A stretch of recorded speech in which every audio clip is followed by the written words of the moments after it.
Hello everyone and welcome once again to Let's Play Morrowind. I realize it's been a long time, I apologize for that, and I thank you for your patience. As you can probably tell, looking at the character sheet here, a lot's happened since I left you after raiding Garathmuk Gro Musgub, the Smith, and completing my suit of medium armor. I have done a lot of grinding, as you can probably see. I'll describe exactly what I did and in the order I did it. So, when I left you, I had completed my set of medium armor. I went back to Pelagiad, and off-screen, I did 3 grinding levels of medium armor. Well, on the first level, I just raised medium armor 8 ranks, raised strength, endurance, and luck. The next level, I raised acrobatics to 100, and for one of those levels, I read the book Mystery of Talara V1, just to get the free skill boost, so that we actually see it on, because you haven't actually seen the book, I'll read it right now. This is an acrobatics skill book. The Mystery of Princess Talara, Part 1, by Mara Lyketh. The year was 3rd Era 405. The occasion was the millennial celebration of the founding of the Breton Kingdom of Camlorn. Every grand boulevard and narrow alley was strung with gold and purple banners, some plain, some marked with the heraldic symbols of the royal family, or the various principalities and dukedoms which were vassals of the king. Musicians played in the plazas great and small, and on every street corner was a new exotic entertainer. Redguard snake charmers, Khajiit acrobats, magicians of genuine power, and those whose flamboyant skill was equally impressive, if largely illusion. The sight that drew most of the male citizens of Camlorn was the March of Beauty. 1,000 comely young women, brightly and provocatively dressed, danced their way down the long, wide main street of the city, from the Temple of Sethieta to the Royal Palace. The menfolk jostled one another and craned their necks, picking their favorites. I think I need to turn down reset because I moved computers again. Yeah, I was going to say, it seems like the music's very loud, and it is. Every so often the options should reset themselves. The menfolk jostled one another and craned their necks, picking their favorites. It was no secret that they were all prostitutes, and after the march and the flower festival that evening, they would be available for more intimate business. Gyna attracted much of the attention with her tall, curvaceous figure, barely covered by strips of silk and her curls of flaxen hair specked with flower petals. In her late 20s, she wasn't the youngest of the prostitutes, but she was certainly one of the most desirable. It was clear by her demeanor that she was used to the lascivious glances, though she was far from jaded at the sight of the city in splendor. Compared to the squalid quarter of Daggerfall where she made her home, Camlorn at the height of celebration seemed so unreal, and yet what was even stranger was how, at the same time, familiar it all looked, though she had never been there before. The king's daughter, Lady Gilia, rode out of the palace gates and immediately cursed her misfortune. She had completely forgotten about the March of Beauty. The streets were snarled, at a standstill. It would take hours to wait for the march to pass, and she had promised her old nurse Ramke a visit in her house south of the city. Gilia thought for a moment, picturing in her mind the arrangement of streets in the city, and devised a shortcut to avoid the main street and the march. For a few minutes she felt very clever as she wound her way through tight, curving side streets, but presently she came upon temporary structures, tents, and theaters set up for the celebration, and had to improvise a new path.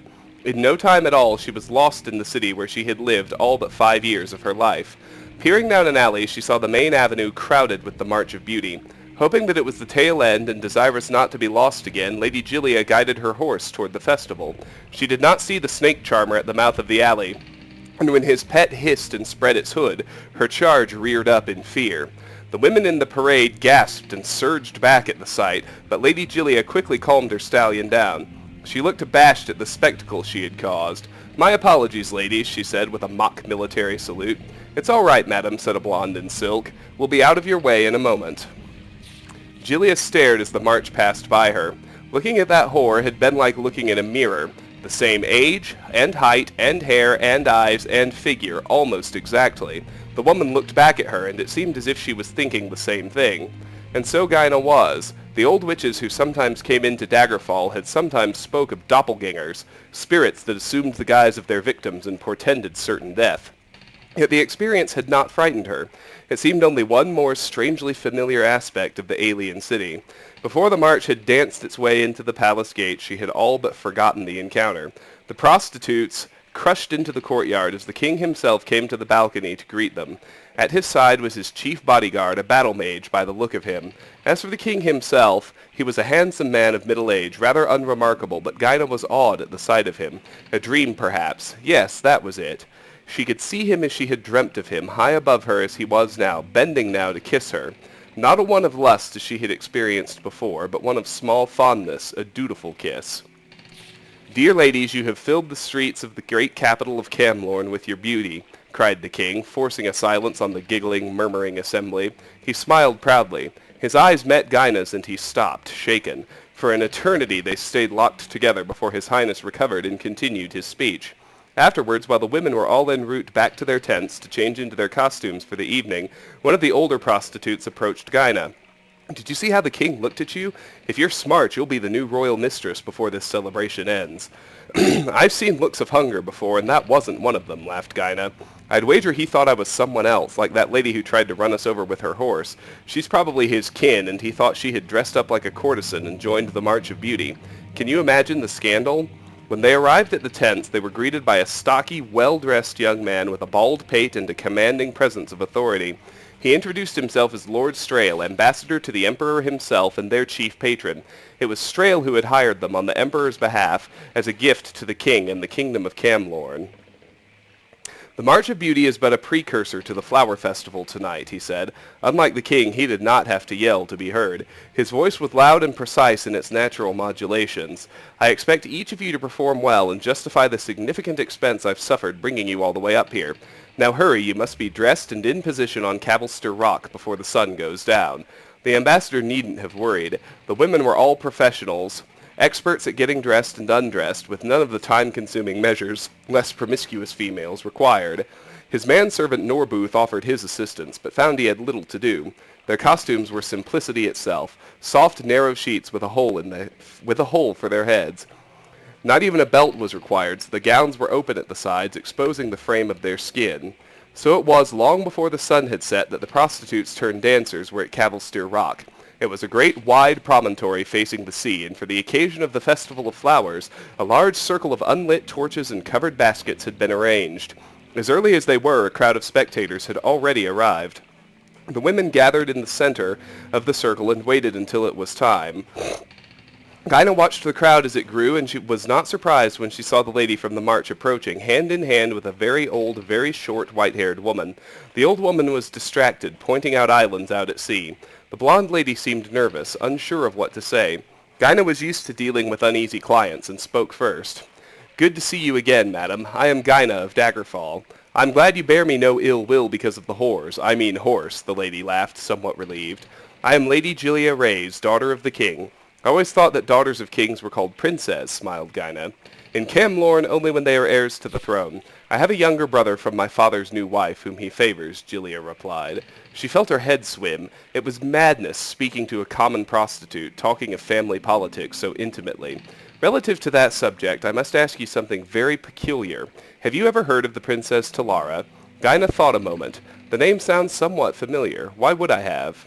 "I don't know. It was a name I just thought you might recognize," sighed Lady Gilia. "Have you been to Camlorn before?"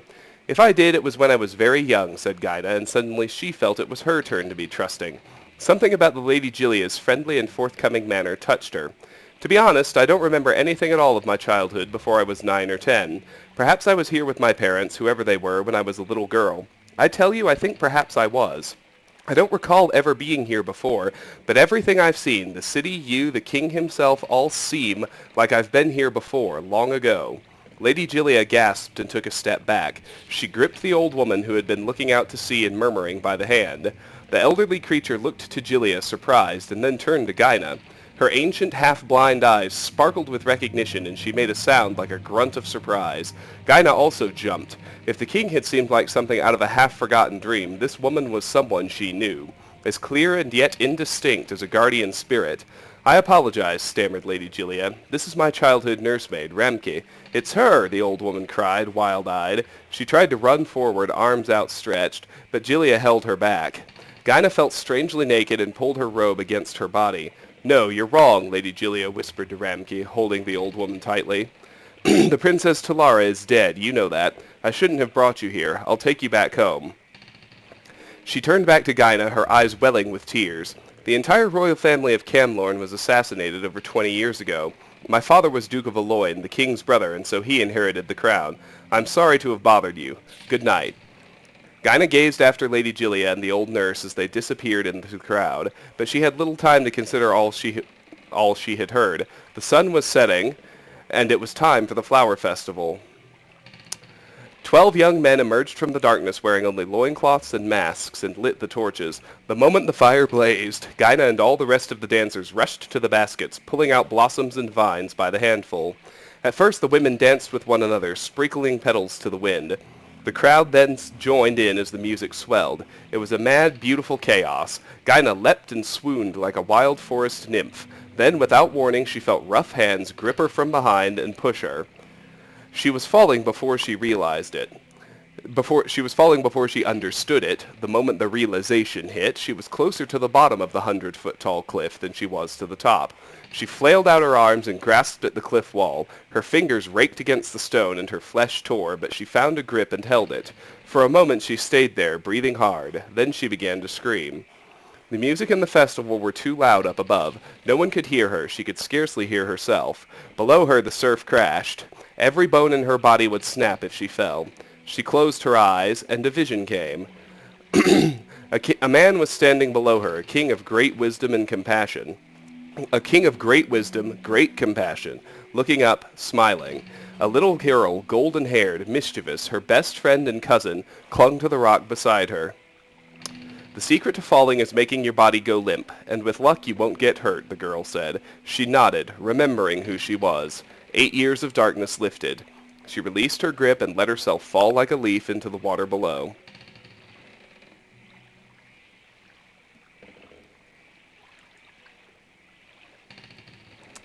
So there's that one.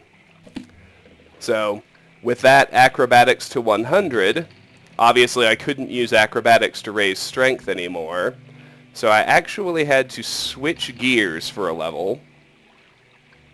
I raised medium armor to 35 on that same level. And then because endurance has to be the top priority, I left strength aside for just one level and went to agility instead.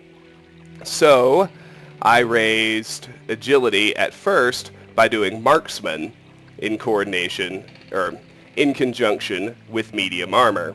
That one level, I read the skill book Vernacus and Borlore to get 1 rank of marksman. And I'll go ahead and read that one now.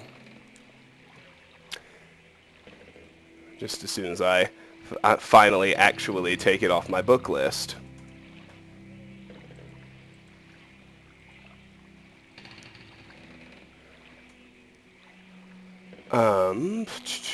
Vernacus and Borlore. There it is.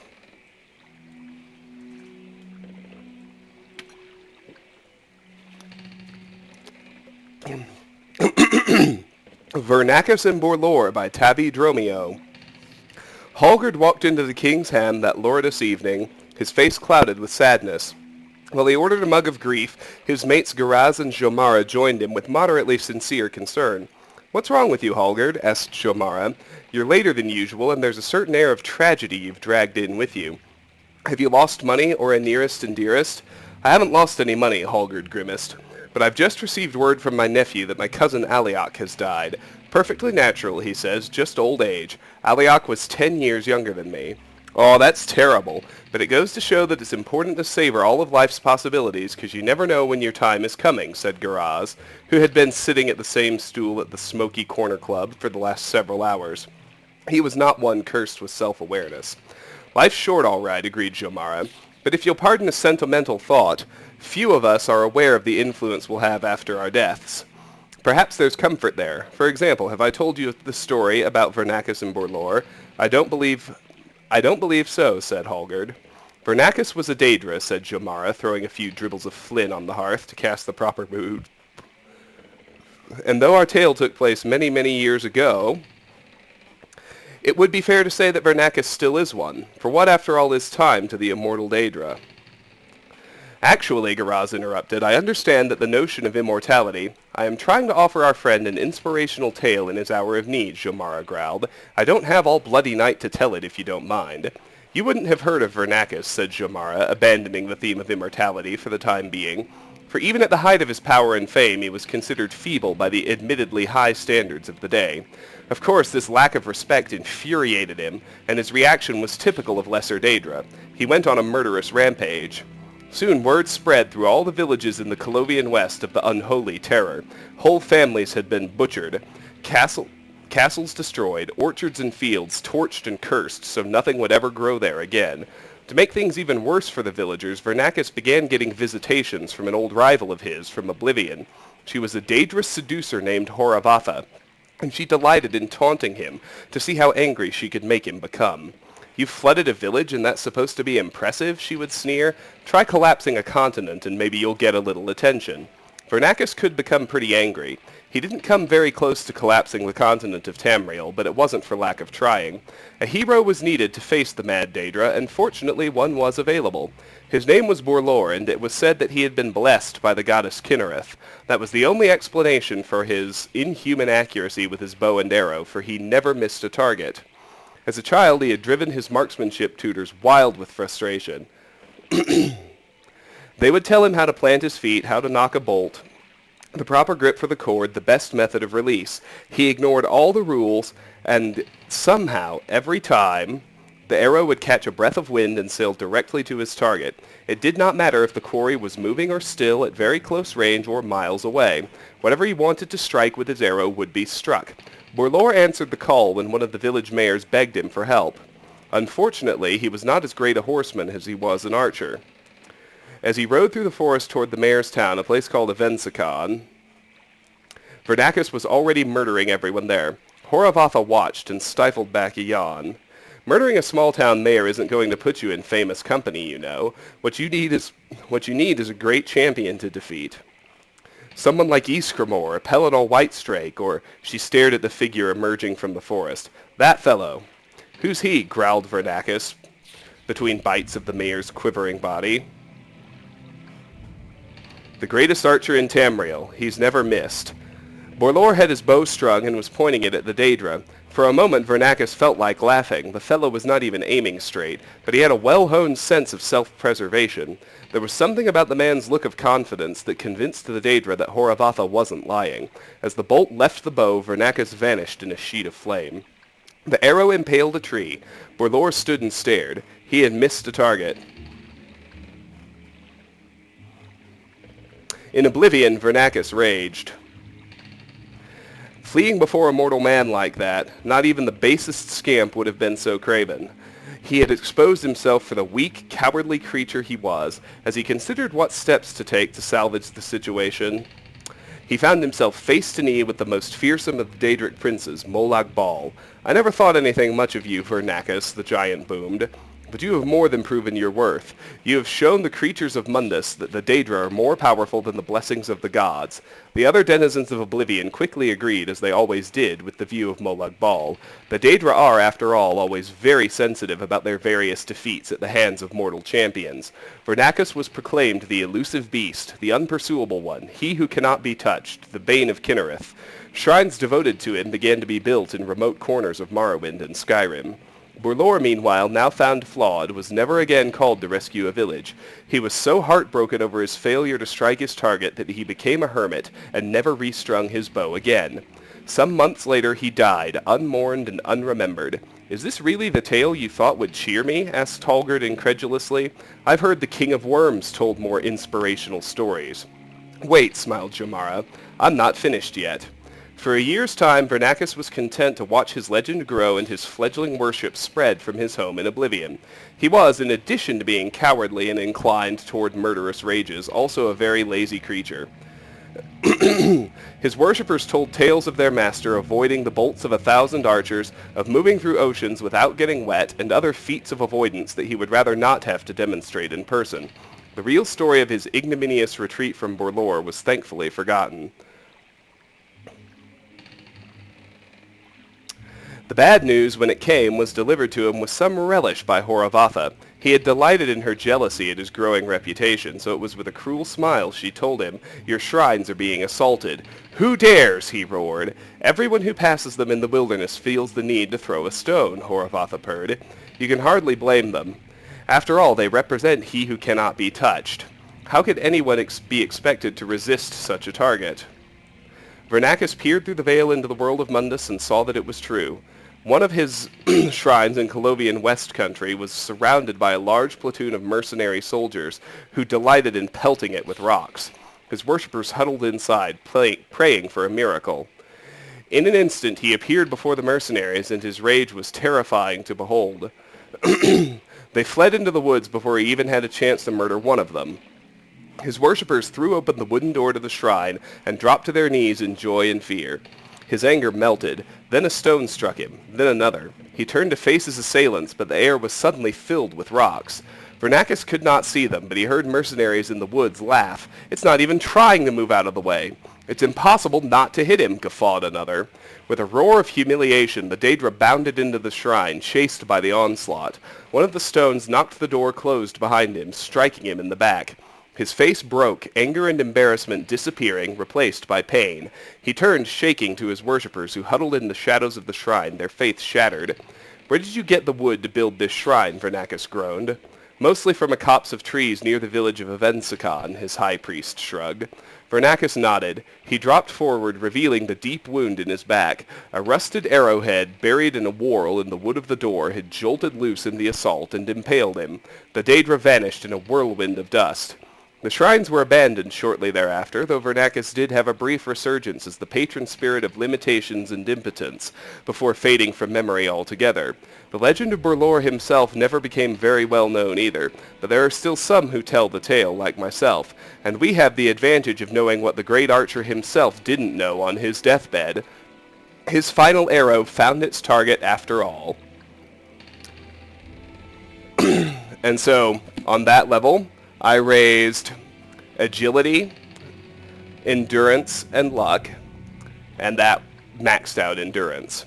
So on the next level, I grabbed my blunt weapon, which for me is the Firebite Club sitting back at Junalai's house, and I did marksman and blunt weapon, 10 ranks each, raised strength, agility, and luck. Now, I will tell you that for raising marksman, I used all of my thrown stuff and ended up using all of my arrows, running out of all the ammunition I had stockpiled. And when I needed more, I just bought iron arrows from the orc inside Fort Pelagiad. I still came out with plenty of gold. I had more than enough to buy those. So then just kept alternating marksman and blunt weapon until strength maxed out, which occurred when blunt weapon hit 80. So at that point, marksman was finished being used to level, so I went ahead and maxed it out and took it to 100. At that same point, I sold off my steel longbow and my steel crossbow, but kept all my remaining ammunition. The reason I did that is because those steel bows are subject to the resist normal weapons effect, and I'm not going to bother rearming until I get something better. Then I put away the Firebite Club. As you can see, blunt weapon is still sitting at 80. And what I grabbed was my light armor shield, which was a netch leather tower shield, and I began working on hand-to-hand for speed and using block to continue raising agility. Now, another book that we had in storage, and all of these books you saw me find in earlier videos and put away. So for one of those hand-to-hand ranks, I read the skill book, The Prayers of Baranat, which I will read on screen, just so we get that content right now.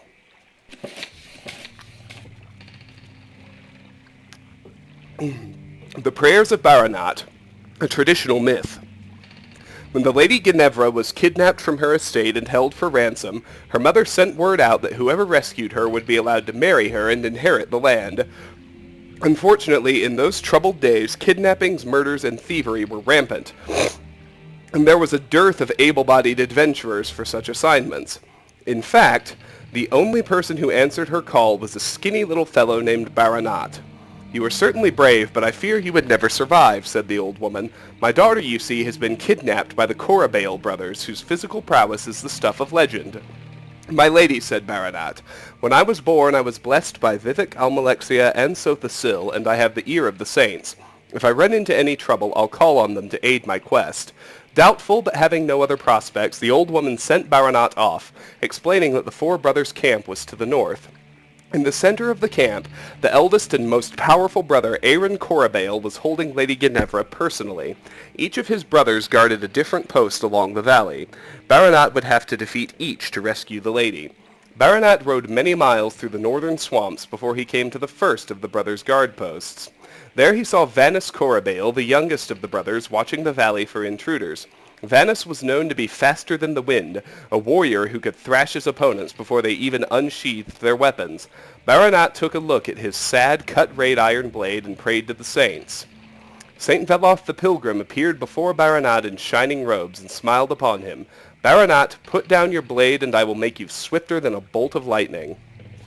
Baranat dropped his blade and ran at Vanus, moving so fast he didn't rustle a leaf with his pace. In a flash, Vanus was dead by Baranat's hands. The adventurer continued on until he reached the second youngest Corabale brother, Ferrin, who not only was as fast as Vanus, but so strong he could rip a trauma shrub up by the roots with 2 fingers. Baranat hid himself and trembled as he looked at the giant Ferrin Corabale. Again the young adventurer prayed to the saints. Saint Nerevar the captain appeared before Baranat in golden armor and smiled upon him. "Baranat, I will make you stronger than 100 warriors." Baranat rushed at Ferrin, knocking the giant through a boulder which turned to dust on impact. Ferrin tried to get to his feet, but Baranat tore him apart, scattering him across the valley floor in 87 pieces. Beyond Ferrin's post was a raging river, where the second eldest Corabale brother, Horus, stood guard. Horus, who was faster than his brother Vanus, stronger than his brother Ferrin, and so tough that he could swim in the lava of Dagoth-Ur like it was the Patamaic Ocean. Baranat thought of his own tolerance for pain, which was minimal, and prayed to the saints for help. Saint Roris the Martyr appeared before Baranat with flesh like sparkling gems, and smiled on him. "Baranat, I will make you unyielding as the heart of oblivion." Baranat rushed at Horus, and 2 plunged into the rushing river. For 12 hours they wrestled one another under the water, until Horus could hold his breath no more and drowned. Baranat pulled himself out of the river and continued down the valley until he reached the camp. Aaron Corabale himself was there, guarding a squirming sack which Baranat assumed either contained Lady Ginevra or several large cats.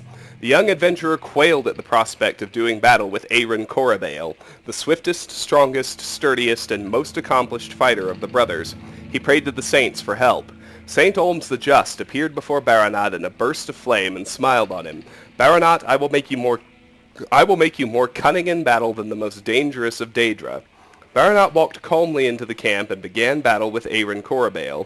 The fight lasted 7 days, and for 6 of them Aaron had the upper hand. He rained kicks and punches down, using the arrhythmic style the Khajiit call Goutfang. He parried and blocked in all the fashions of the great Nordic warriors.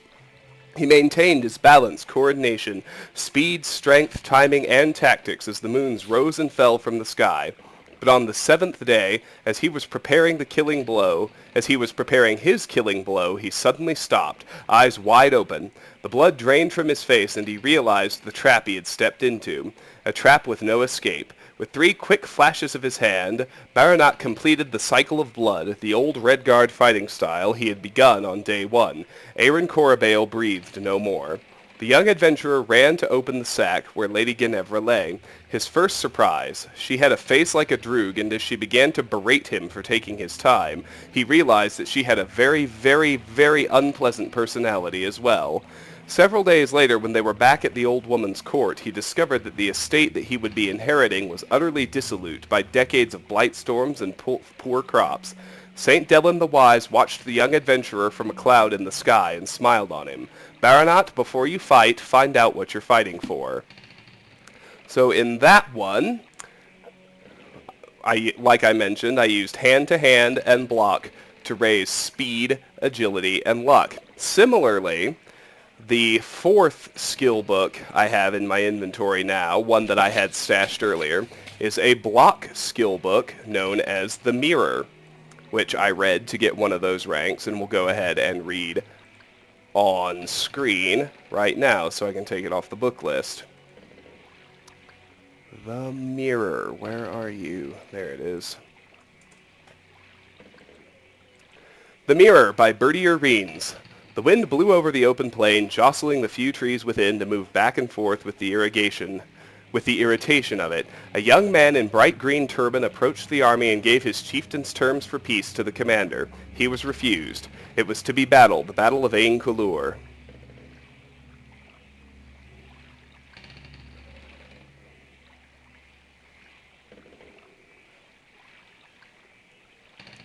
Just a second.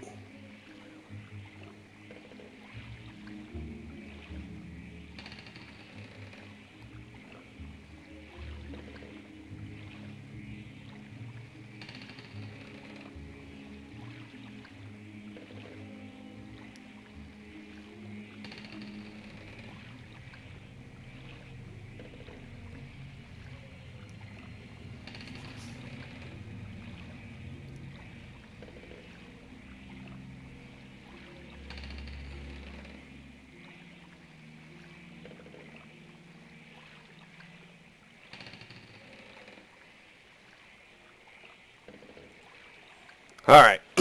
So the chief Yimbez had decreed his open defiance, and his horsemen were at war once again. Many times the tribe had moved into territory that was not theirs to occupy, and many times the diplomatic approach had failed. It had come to this at long last. It was just as well with Mindothrax. His allies may win or lose, but he would always survive. Though he had occasionally been on the losing side of a war, never once in all his 34 years had he lost in hand-to-hand combat.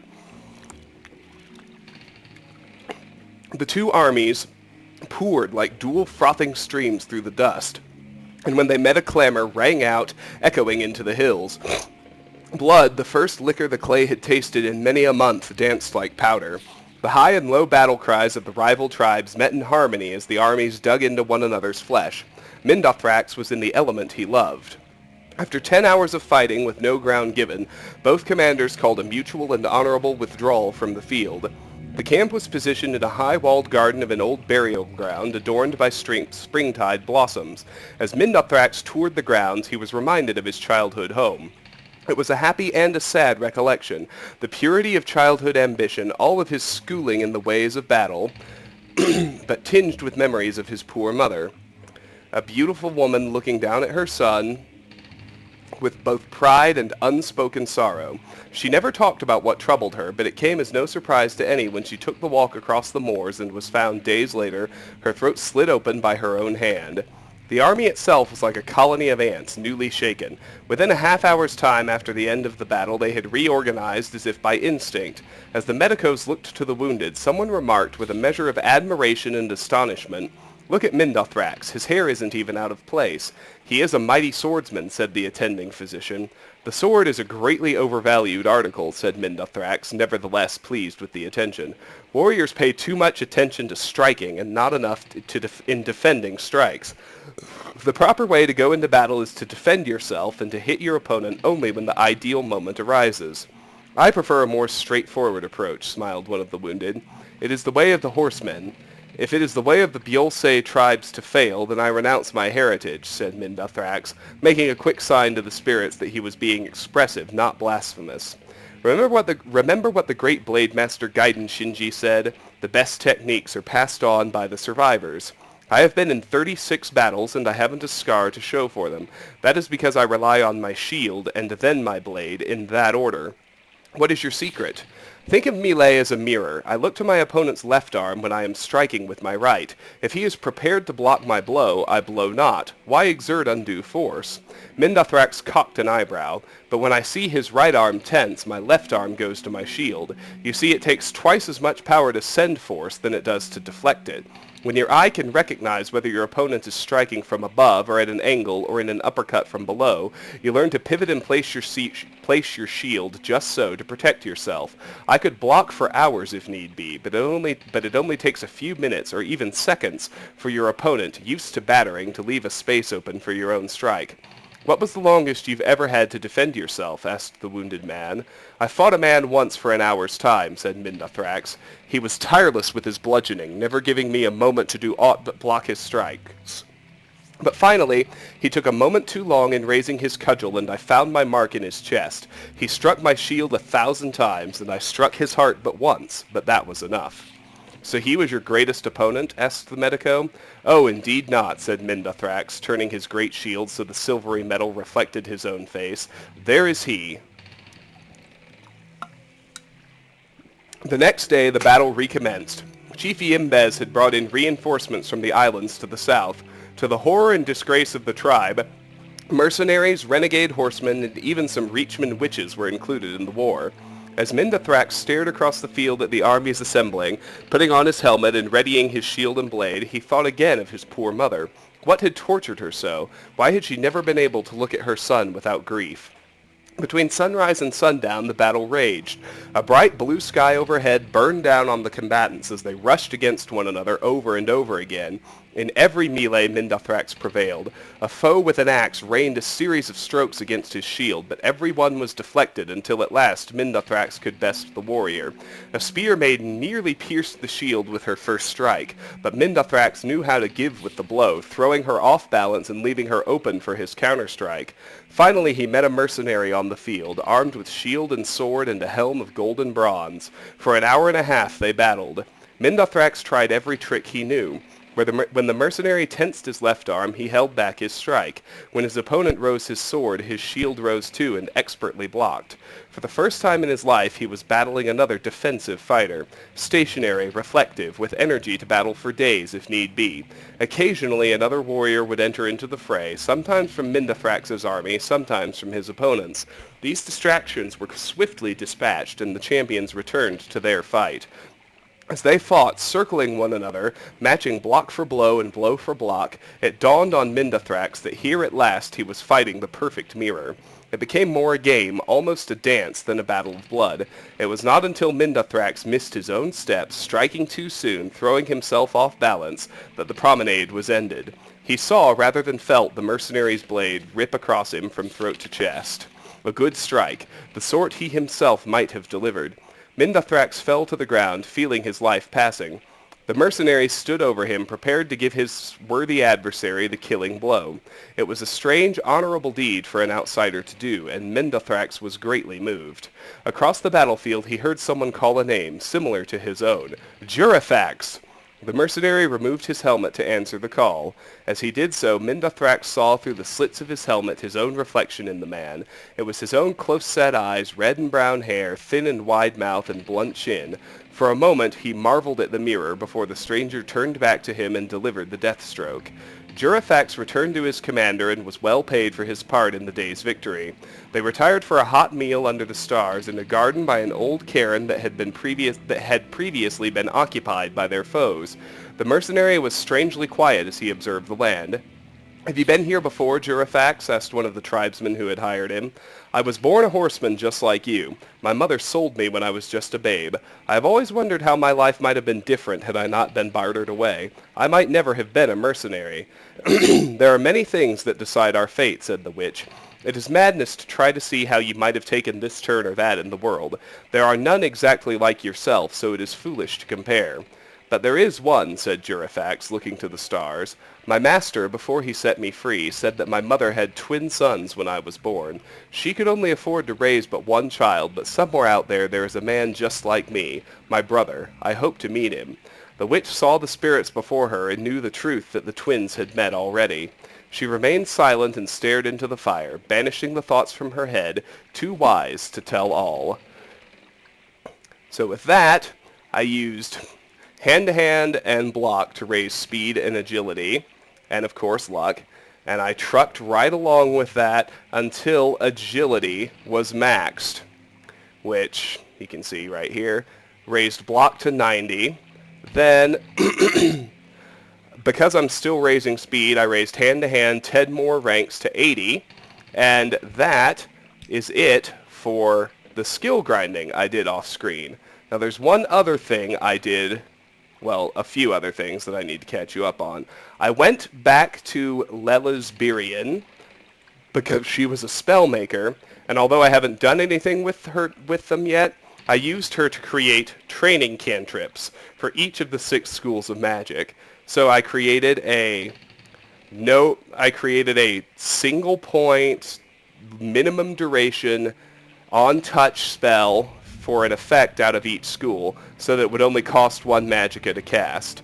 So as you can see, I did Burden for my Alteration cantrip, I did Turn Undead for my Conjuration cantrip, I did Fire Damage for my Destruction cantrip, I did Sanctuary for my Illusion cantrip, I did Absorb Fatigue for my Mysticism cantrip, and I did Fortify Agility for my Restoration cantrip. So I have those 6 spells sitting in there for when I'm ready to start raising the magic skills. I could do Destruction and Alteration. They're freely usable, but I haven't because I still actually don't have a good way to raise up my, You want something, friend? Speak quickly, Outlander, or go away. Outlander. to restore my magicka. I'm listening. So you can see the effect that raising speed has had. This is pretty miraculous, to be honest. I'm jogging back to Pelagiad right quick, just to show you the one other thing I did, simply because having 100 agility really enhanced my ability to open locks. I did the following, and I'm mixing up the order a little bit because I'm going to show you all of the Pelagiad locks, even though I actually jogged back and forth a little bit because security got an extra rank. I'll explain more what I mean once I'm in there. But, so starting out in Pelagiad, actually let me run you to Junolai's house just so I can show you what I've kept, what I've gotten rid of, etc., etc.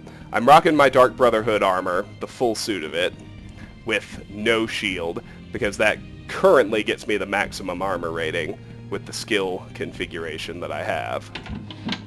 So here in Junolai's house, you can see all my marksman ammo and indeed my weapons are gone, except for this pile of iron arrows. I ended with 98. My Firebite club is still here. We're missing the books that I'm currently carrying. The potions are still here. Other than that, everything is good. So I'm going to now sell off those 4 books right quick. I only held on to them to make sure that they got read on screen at some point. So let's lose those. Mabestian will take them. Mystery of Talara, the Mirror, the Prayers of Baranat, and I'll sell the other one to Ariel when we get back to Satanine. So I'm listening. There was a chest up here, this small chest here in Mabestian's, with a Dwemer Coherer inside that I'll leave alone. It weighs 40 pounds and only has a value of 60. But I picked that lock, which was fun. And I must say, out here, I picked the lock here on the guard tower, which was another level 50. If we go upstairs, you'll notice there's nothing up here in the trapdoor, but there is a neat little room in the basement that might have some stuff we want. Let's find out. If we check this crate, just some weapons that aren't really worth it. In here we got more weapons that aren't really worth it. Yeah, nothing that we need. Nothing that we need on this table either. There's a guard tower key. There is nothing under the pillow. Now this chest had a level 40 lock, which you can pick open. There's nothing inside. And then Picking that third lock was sufficient to raise security a single rank to 20, where it is right now.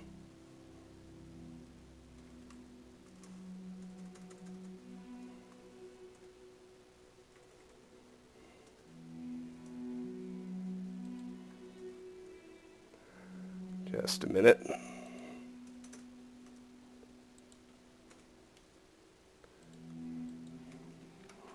So then, if we go to... Speak freely, friend. So that was it for the guard tower. It was kind of disappointing. If we head over here to Fort Pelagiad's south wall, in the jail area... What do you think of Pelagiad? I'm listening. There was a chest marked evidence with a level 50 lock that I went ahead and opened, but it didn't have anything inside.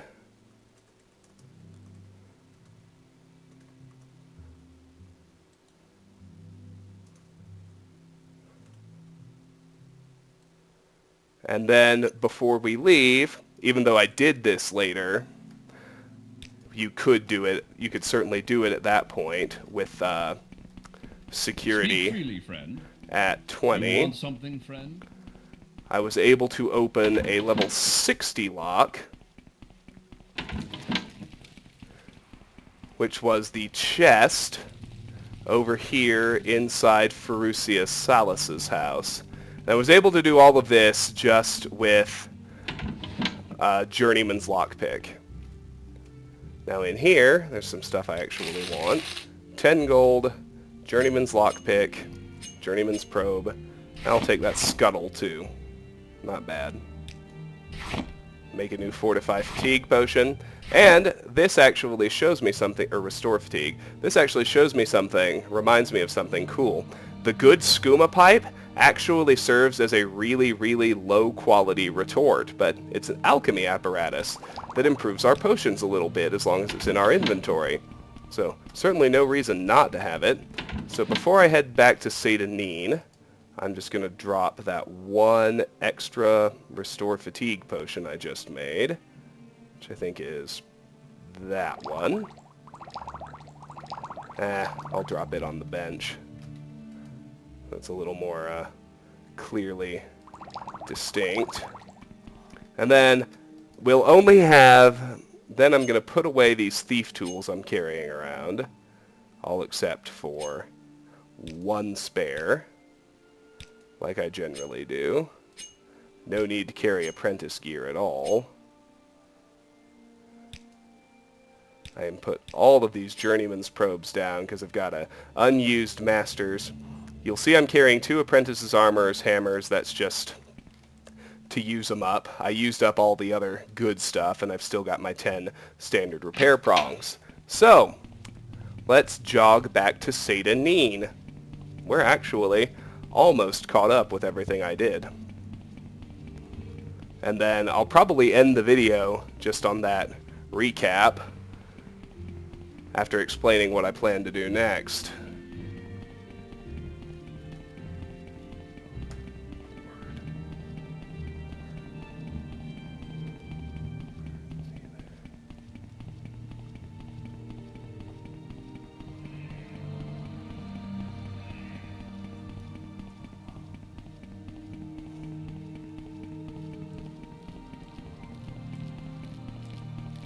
Glad it's a scrib and I don't have to fight anything, so my spear stays in good shape.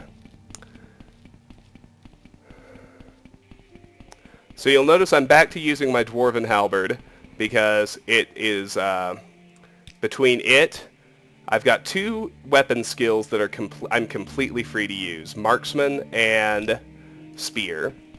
And between the 2, the Dwarven Halberd is good enough that it dodges the resist normal weapons effect, whereas I still haven't found a good enough bow. And in fact, there are only 2 in the game. They are the Dwarven Crossbow and the Daedric Longbow. So in Satanin, here in the Census and Excise office, there is another chest marked evidence, which had a level 50 lock, which I opened, and doesn't have anything inside. That tavern girl was looking at me.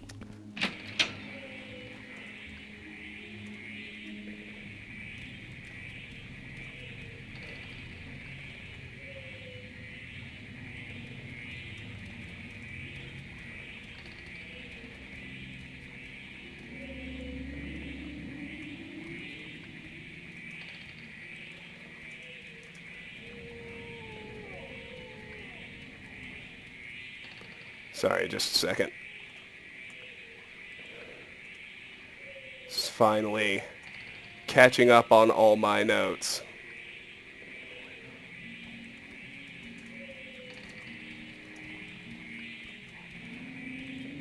Cool. All right. So the only Your other papers, please. one How interesting. It is. that we were now competent to open is this small chest right here in Ariel's trade house with a whopping 10 gold inside.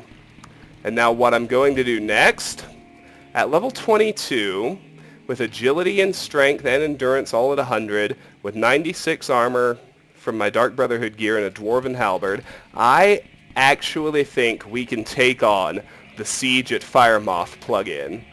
But what I don't want to do is actually take the boat.